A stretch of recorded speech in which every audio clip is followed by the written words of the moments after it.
warahmatullahi wabarakatuh. Perkenalkan, nama saya Maya Sintilistia Rahim. Di sini saya akan membahas mengenai atmosfer, cuaca, dan iklim. Nah, tanpa berlama-lama lagi, mari kita simak atau saya akan jelaskan.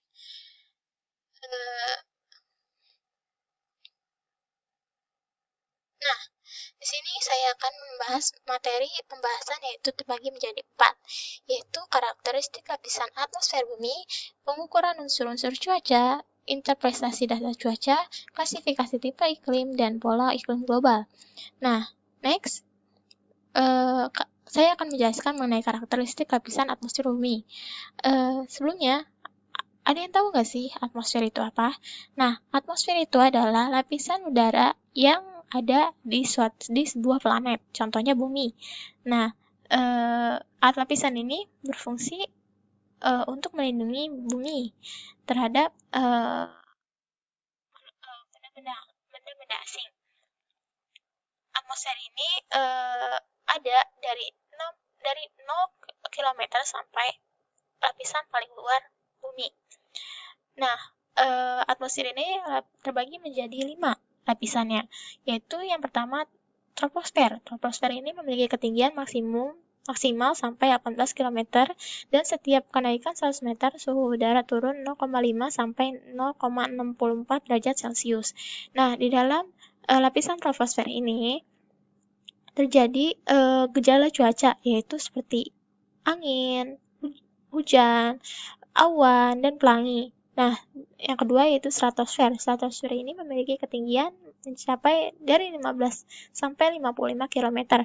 Memiliki suhu lapisan paling bawah yaitu min 57 derajat Celcius. Nah, di dalam stratosfer ini terdapat ozon dan tempat terjadinya atau tempat terbangnya pesawat-pesawat komersial. Nah, yang ketiga yaitu mesosfer. Mesosfer ini memiliki ketinggian 50 sampai 80 km. Suhu turun ketika ketinggian bertambah hingga sekitar min 43 derajat Celcius. Nah, di dalam mesosfer ini terjadi pembakaran apabila ada komet yang jatuh ke bumi.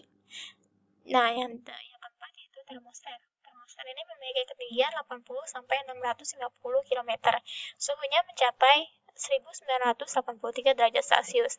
Nah, di dalam lapisan termosfer ini terdapat lapisan ionosfer, di mana lapisan ionosfer ini berguna untuk memantulkan gelombang radio. Dan yang terakhir yaitu eksosfer.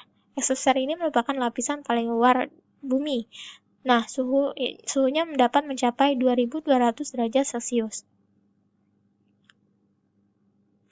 Nah, ini ya atmosfer ya. Lapisan atmosfernya, ini di sini ada gambarannya, lapisan troposfer, lapisan stranosfer, lapisan mesosfer, dan termosfer, dan yang terakhir adalah eksosfer. Nah, selanjutnya saya akan membahas mengenai alat pengukur unsur-unsur cuaca. Sebelum saya membahas alat pengukur unsur-unsur cuaca, saya akan menjelaskan mengenai apa itu cuaca dan iklim. Cuaca adalah perubahan kondisi rata-rata cuaca. Jadi di sini kondisi udara yang terjadi di suatu daerah dan wilayah dalam periode waktu tertentu. Dan biasanya cuaca ini memiliki waktu yang singkat karena akibat dari perubahan suhu dan kelembapan udara. Nah, sedangkan iklim adalah perubahan kondisi rata-rata cuaca di suatu wilayah yang sangat luas dan periodenya biasanya lama. Nah, jadi perbedaan cuaca dan iklim itu terletak pada periodenya. Dan biasanya iklim itu terjadi sekitar 11 sampai 30 tahun disebabkan oleh letak geografis dan topografinya.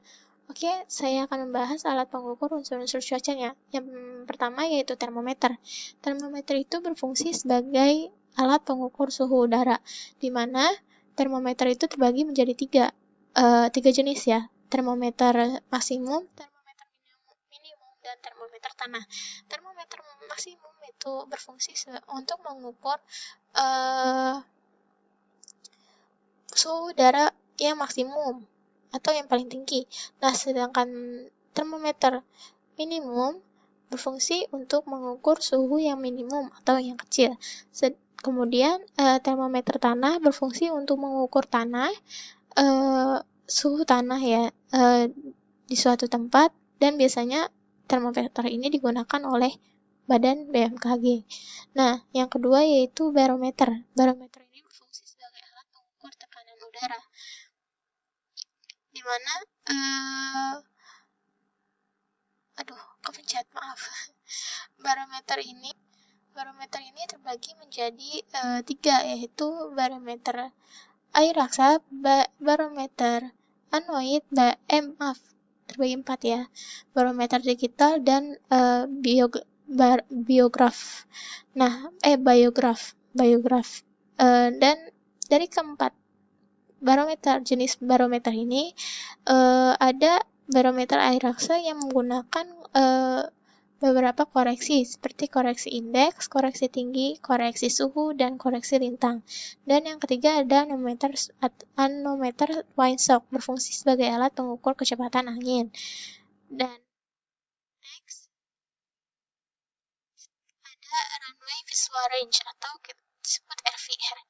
RVR ini berfungsi sebagai alat pengukur jarak pandang. Biasanya alat ini digunakan di bandara-bandara untuk mengetahui jarak pandang dari suatu wilayah tersebut, atau berkabut atau tidak. Nah, yang kelima yaitu psikometer atau hygrometer. Alat ini berfungsi untuk mengukur kelembapan udara, di mana psikometernya itu terbagi menjadi 3 jenis, yaitu psikometer Assmann, psikometer sling atau putar, psikometer sangkar atau termohikograf. Nah, yang keenam yaitu mata manusia. Ternyata selain alat-alat mekanik, ternyata mata manusia juga dapat berguna untuk mengukur cuaca. Salah satunya berfungsi untuk mengukur awan, di mana bentuk awan dapat dilihat secara mata telanjang ya. Nah, biasanya dibagi menjadi kategori dari 1 sampai 8, dan yang ke-9 itu memiliki tanda bahwa awan tersebut tidak dapat terlihat atau tidak terlihat dengan jelas.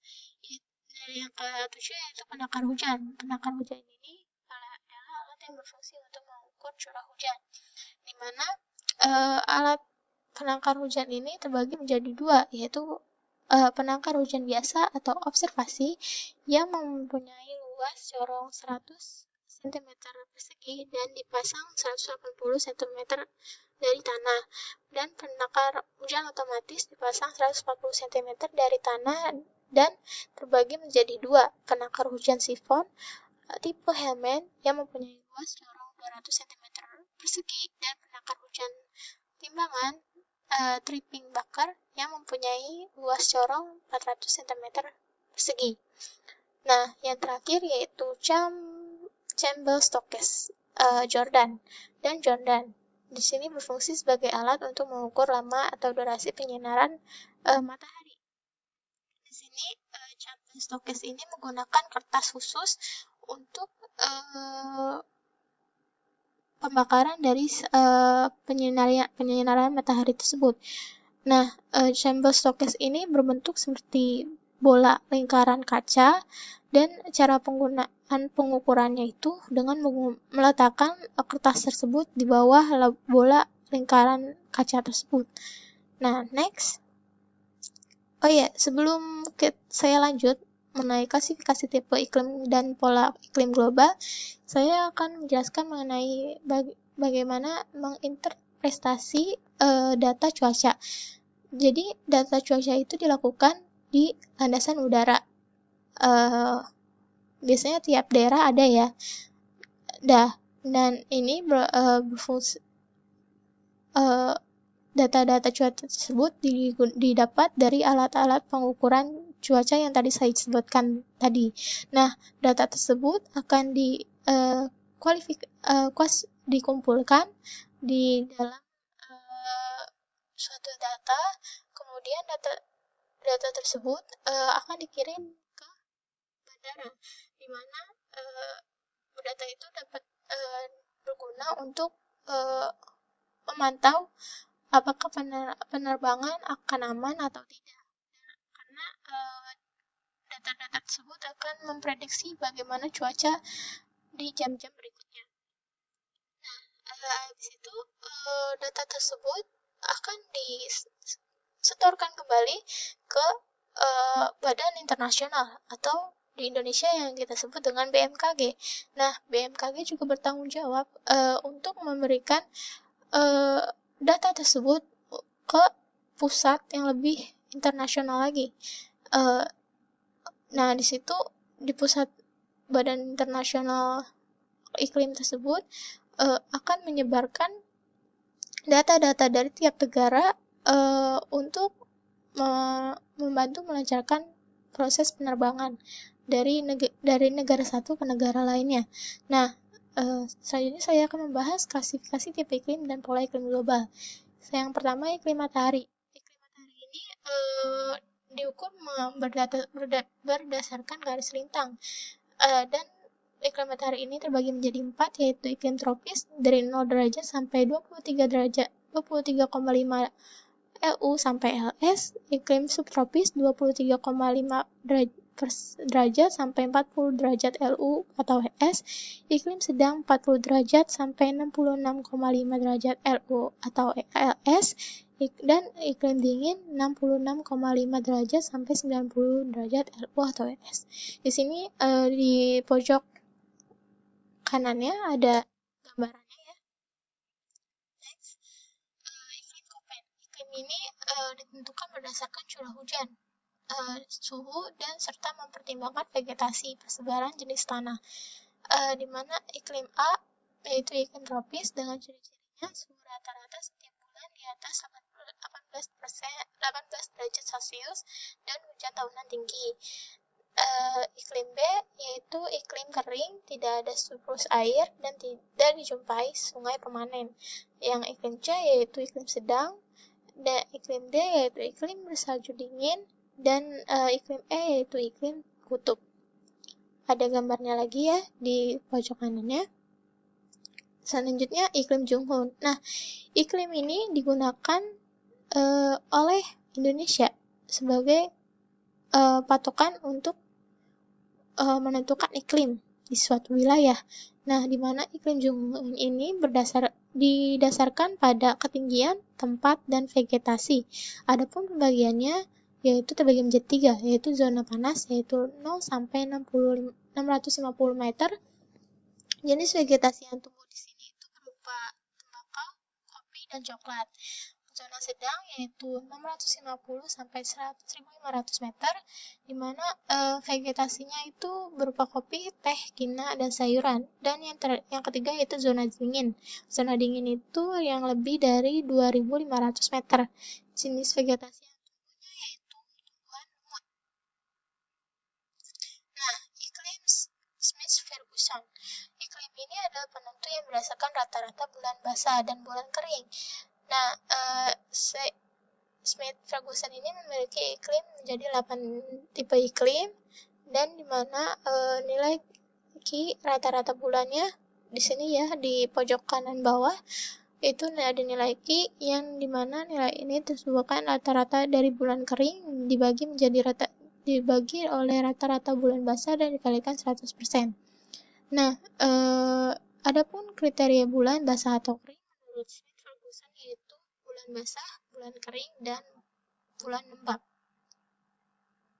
Dan yang terakhir yaitu iklim Old-Demand. Iklim ini menggunakan curah hujan sebagai dasar dari klasifikasi iklim. Di mana Old-Demand ini membagi iklim menjadi 5 tipe iklim yang dikaitkan dengan sistem pertanian dan untuk daerah-daerah tertentu dan 3 kriteria bulan. Oke, sekian yang dapat saya sampaikan mengenai materi tersebut. Assalamualaikum warahmatullahi